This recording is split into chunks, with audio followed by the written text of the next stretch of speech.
Coming up now on Animal Outtakes, we're paying tribute to Winter, a bottlenose dolphin who captured the hearts of so many around the world.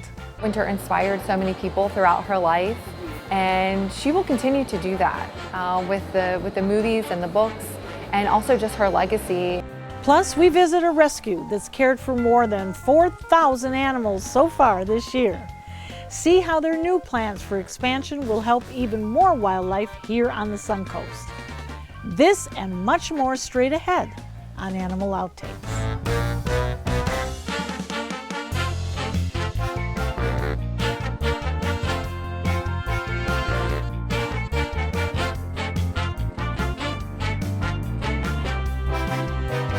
Now we pay tribute to an animal that has captured the hearts of people all over the world.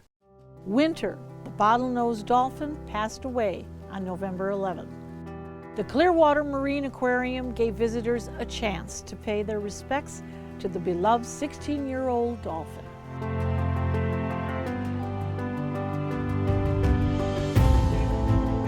It's very strange. We're also used to hearing her signature Tweety whistle. So it's been, a little strange for us this past week.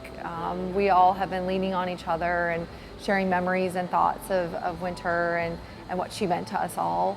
I think with any loss, you come together a lot more closely with those around you, and we truly are a family here at Clearwater Marine Aquarium. I mean, we're a nonprofit, so we work the long hours, we put in the time, and we're all here for a reason to fulfill our mission and just enjoy the life that we have with our animals here. We noticed about a week before she passed on a Monday that she was acting a little strange. Her behavior was a little off. We're very in tune with our animals. We notice every single little thing about them.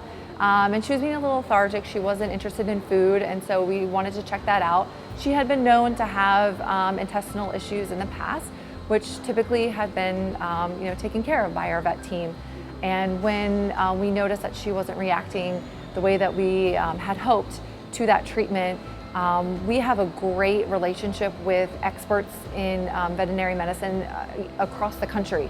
And so our vet immediately started reaching out to all of them, and they dropped everything to come to our help, our assistance, to save Winter's life.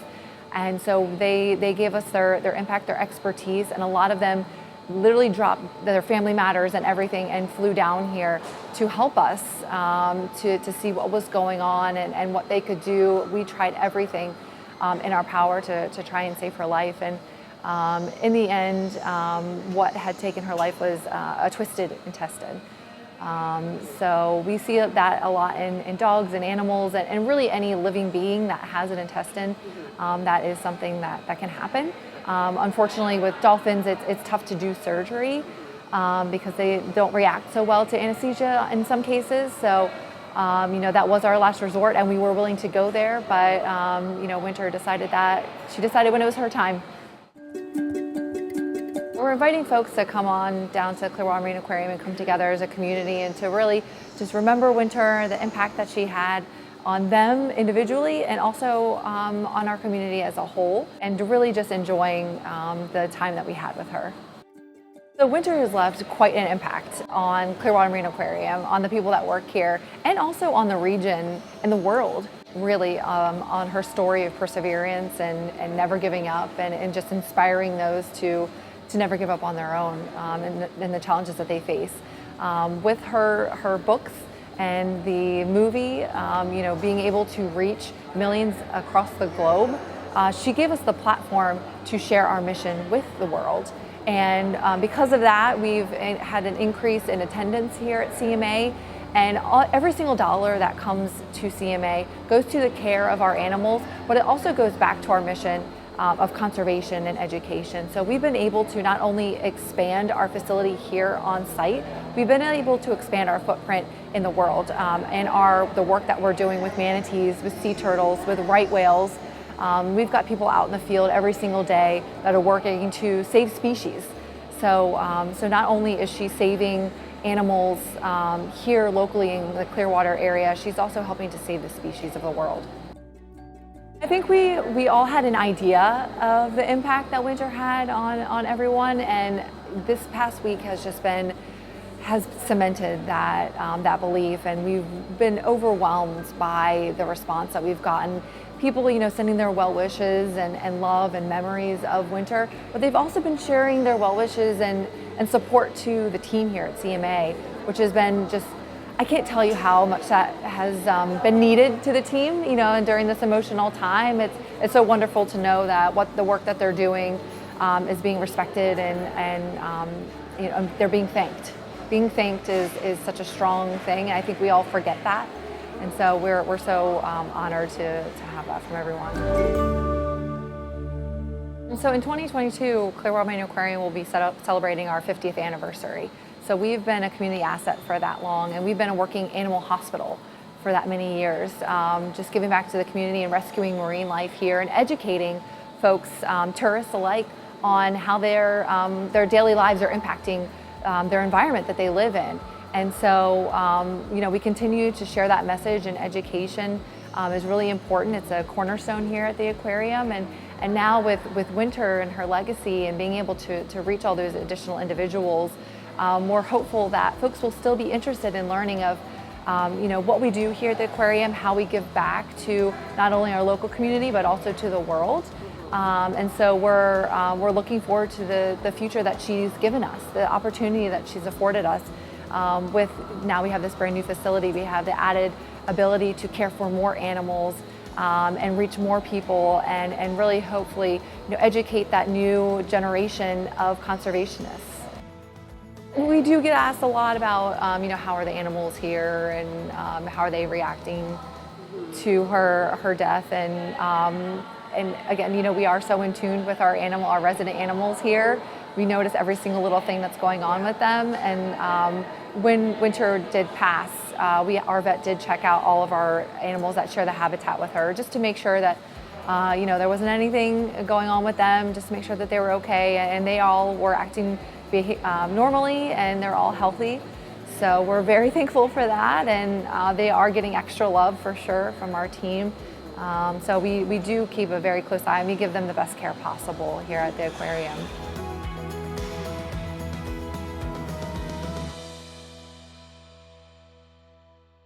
For more on Winter's story and the Clearwater Marine Aquarium, you can log on to cmaquarium.org. Coming up next on Animal Outtakes, we head to Venice, Florida, where we tour an animal rescue and rehab facility, hear why numbers are on the rise, and what volunteers are doing to make amends with our sick and injured wildlife population here on the Suncoast. And that's all after the break. I need a vacation. Life is exhausting. I want to relax and enjoy some me time. Then Dante's Den is the perfect place for your vacay stay. Spacious air-conditioned dens, plenty of room to exercise and run, and a pool to swim in. Whether it be an overnight stay, short or long-term, Dante's Den is waiting for you. For more information, visit dantesden.org. Ah, my land shark in the water! Learning to coexist. It's a mantra we hear time and time again when visiting animal sanctuaries throughout Florida. And it's the mission of the Wildlife Center of Southwest Florida to protect and preserve native wildlife. And they do it through educational outreach, along with rescuing and rehabilitating wildlife, with the main objective being releasing these animals as quickly and as safely as possible into their natural habitat. So far, this year, they've cared for more than 4,300 animals. And with a new expansion underway, there's no telling how much of a difference this nonprofit will continue to make in the future.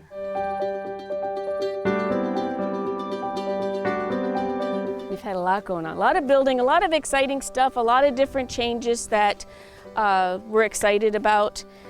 Some stuff we've carried over, some stuff we kind of said, hey, let's make a change, and this is the perfect time to do it. The property itself is beautiful. It's the same size as the old property. The difference is we have the entire property And thanks to Paul and Veronica Gross, we own the property now, and the lake's not here, so we actually have a full 5 acres to work with. And again, it's going to take about 2 years to build the center. Rome was not built in a day, and neither is the Wildlife Center. So, and especially as we're taking everything into consideration, we're trying to build on what we've learned. When I talk to people that want to learn about wildlife rehabilitation or want to study wildlife medicine, the first thing I tell them is the medical part of it is the easier part of it. Knowing the animal that you're dealing with is going to change how you hold it, what you feed it, how you house it, and how you assess it for release. That's the tough part, is really learning the species that you're dealing with, because not all hawks are going to recover and have the same stress level and eat the same with the owls and everything else. So in this one, it's kind of bright, is a juvenile female eagle, and she fell out of the nest, and unfortunately we were able to save her wing, but she is not flighted. She's actually going to become a part of our educational program. There are pros and cons to these structures. I like them because they're easier to clean and maintain, but everything that we're doing, we're expanding on to account for the growth that we've seen. So across the street we had 12 enclosures. We're going to expand to 16 to 20. But you're also learning more about them and what the needs are. Yep. So it's a win. Yes, it's a win-win. Yes. Because the one thing that we wanted to change coming over here is we want to make these animals as comfortable as possible. So we want to take that stress away, because stress kills wildlife. This is pre-release for our orphan squirrels. So we really went and learned a lot about the species that we're dealing with and created a plan to be able to treat them in a less stressful way. So when we talk about cages, we don't have cages here, we have enclosures. So, and we really want to emphasize on that species specific, take that predator and prey and separate it, and really do everything we can to turn them around as quickly as possible and get them back out into the wild.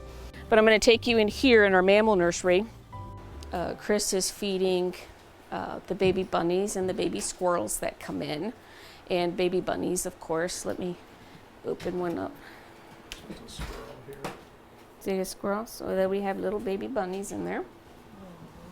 And our baby bunnies, of course, get fed twice a day, dusk and dawn. And then he's also getting ready to feed our little squirrels. How sweet. How very sweet. Yeah. So fall is, of course, squirrel season. And the more acorns out in your trees, the more squirrels we're gonna get. The rabbits, of course, are a prey species. Everything wants to eat the rabbit, which is why we moved the rabbits into here, because nothing in here wants to eat them, except they think us. But that way it really has really increased the survival rate of our cottontails, like immensely. So, and we see about 1,000 of them a year. But let's say, you know, we all try to do good in some way, and so we come upon a nest or we see them running around, we don't see a mom. Mm-hmm. Is that when we pick them up and bring them to you, or what do we do? Generally, you can always give a wildlife center a call, because the first thing we're going to do is we're going to monitor the nest, because again, mom only sneaks in at dusk and dawn. Their survival rate depends on her being able to sneak in and sneak out and not make it obvious that she's there. So we generally will coach people on the different steps of monitoring. If a lot of times you can put flour around the nest and you can tell if the mom has been in. Sometimes people put string in like a checkered shape, and you can tell if the nest has been disturbed or not. So generally we will always coach people through those steps first, unless we see one that's specifically injured. But if they look healthy, we leave them there and monitor to make sure that there is no mom, because it is very stressful on the babies as well as the mom. There's a skunk hiding in there. I don't know if she'll come out. We don't fix or descent anything to put them back out into the wild. We keep them all very much in their natural state, because that's a part of rehabilitation, and one of the criteria for releasing is to be able to defend themselves and repopulate their species. And they're becoming a species of concern in the state of Florida. Their numbers are really suffering with all the development. But again, these guys are very, very beneficial to the environment. They eat mice, bugs. They can really, again, help control those populations of unwanted pests naturally. A good 80% of what we see is man-made interference. Mm-hmm. So we're not very rare do we talk about natural selection. But all of these animals have a place on the chain. The possum section will change. So possums, we roughly do about 500 to 550 possums a year. So the first one being orphans, and you're going to ask what makes them orphan? Well, they're marsupials, so they actually are in the mom's pouch. The number one reason why they end up being orphan is hit by car. So, which is also one of the main reasons why we get the adult possums as well. You've been here a while, and I'm sure that you've seen many changes. Primarily, I would think, because we humans are beginning to encroach upon all of these. Would you agree? I would totally agree. And we see it in many different ways. Our mammal population has grown immensely, and especially our bobcats, our fox, our coyote. Mammals that need or have a larger territory. When that territory gets taken down, they're forced to go into someone else's territory. So there you end up with competition. They get hit by a car. They're kind of really displaced, is a good word. So we've seen those mammal numbers grow, as well as our birds. You know, the trees play a very important part, as well as the ponds for nesting and for food supply. And a lot of these migratory birds that are used to migrating, sometimes they come back and the area that they migrated to isn't there anymore. I'd like to think that in the time that you have been involved, that rehabilitation is being accepted by most humans now, and they're paying attention. Yes. You know, it's not we're going to leave this or, you know, as we have said earlier in this interview, why should we bother? Right. You need to bother. Right, absolutely. And it's not just because of the love for wildlife. It's the role that they all play in the environment and the importance of the environment in our daily lives, whether we're aware of it or not. Each of these animals play a role in our existence as well. So it's all really intertwined, and we should care. You know, if there's going to be a disease or a virus in the community, most of the time you're going to see it in your wildlife first. So wildlife rehabilitators play a role, and different research centers will call us and want the data that we can provide to be able to know where these problems are, to be able to help before it becomes a major problem. I can remember pretty much almost every release that I've ever done. People ask us, well, how can you raise a baby and then release it into the wild? And a lot of that is accepting and knowing what these species are. These species don't want us to house them in a cage in their backyard and feed them. They want this, you know, they want the trees, they want the freedom, they want to interact with other squirrels or other raccoons or other fawn. They're not pets. Yes, they're definitely not pets. It's not in their instinct or in their nature. And once we see them go home, that is the best thing for us, is we've sent them home.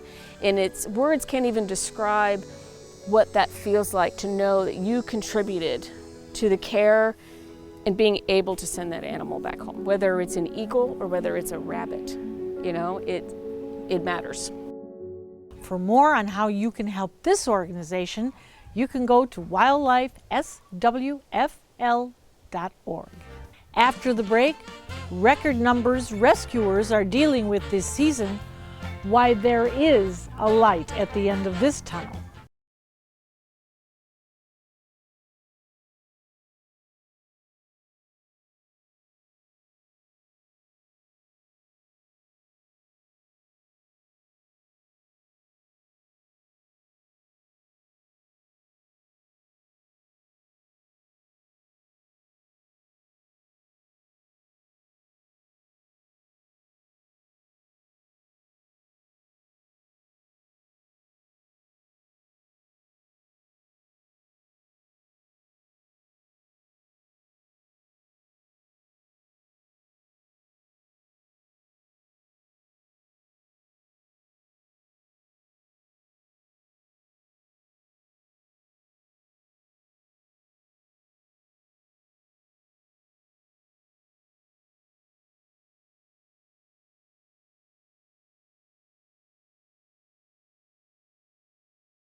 The Southwest Florida Wildlife Rescue Center says they've seen a record number of white-tailed fawn this year.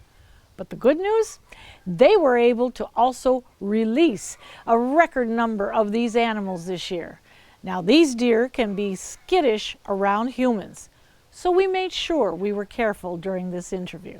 So we did a record number of white-tailed fawn this year, and for a couple of different reasons. Number one is the mom was hit by a car. We ended up with a true orphan. And the second would be the fawn was hit by a car. And dog attacks will be number 3 for us on why we get white-tailed fawn. The adults leave the babies in a secluded spot, more so in people's yards these days, and a lot of that we attribute to developing. There's less places for them to hide, but they kind of have them stay put for the day, and they'll come back and collect them in the evening. So we get calls about possibly orphan fawn, and again, educating the community where if it doesn't look injured, it looks healthy, leave it be. Mom will come back to pick it up in the evening. They only come again at dusk and dawn and feed the deer, and they'll come back and collect them. So the deer that we have now, we had 4 that had fractured legs and were recovering. We were able to release a record number of fawn this year, and that's the good news. So head trauma, fractured legs, getting them conditioned, especially with the growth, because deer are very, very strong. So we have to make sure that those legs and those fractures heal to be able to withstand their weight, releasing them back into the wild. So we talk about where you release. Mm-hmm. Where did these beautiful creatures go? So we release them.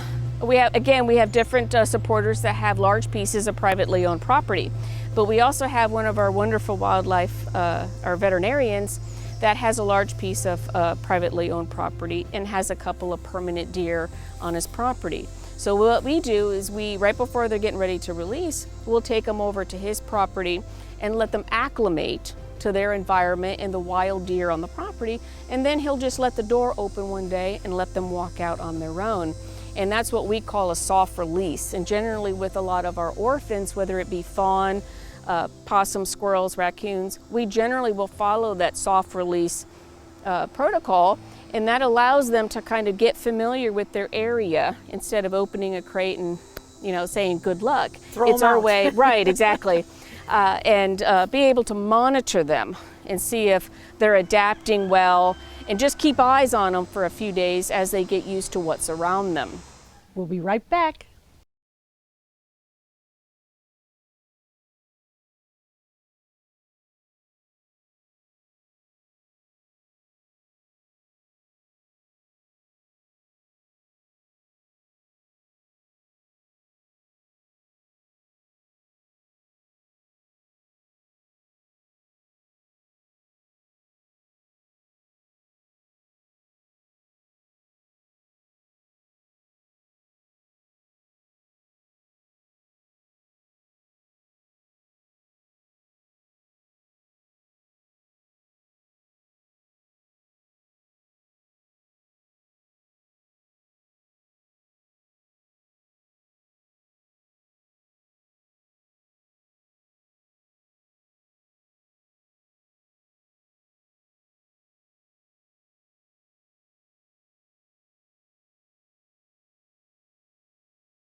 So this is Sadie. Sadie came to us about a week ago. Her parents just moved here from Indiana. Sadie has an aggression issue towards men, and she's lacking the self-confidence to be out in public around large groups of people. First day when she came in, she got up in the blue chair and lunged at me every time I tried to get near her in order to put a leash on her so I could take her for a walk. And Right after that, her father showed me how aggressive she could be towards men by hugging his daughter. When he picked his daughter up, Sadie lunged at him and bit him on the butt, right? So we can't have that kind of behavior out there. So what we did was we're starting to build her confidence up. Every single staff member, when they come in and out, they get to play with Sadie. They get to give her snacks and treats, and they get to be her friend. She's lacking a little bit of that socialization. Could be because of COVID, not being able to get your pups out, but she's actually a pretty good dog. As you can see now, she's been with me a week, and she is a little social butterfly now. She likes to be around people. She likes to be around men. She has stopped growling at me and biting and trying to nip at me. And now we spend our day playing and working on our obedience, right, girl? The more people we get around her, the more we can break that barrier and get her socialized where she can be out and about. Because next week we start field trips. Next week we start tractor supply. And everybody loves going to tractor supply, especially the dogs, because they always give them treats. Well, to give the dog, not just the owner, but the dog. The dog needs that quality of life that we all like for our pets, so it can be out and about, it can play, it can have fun.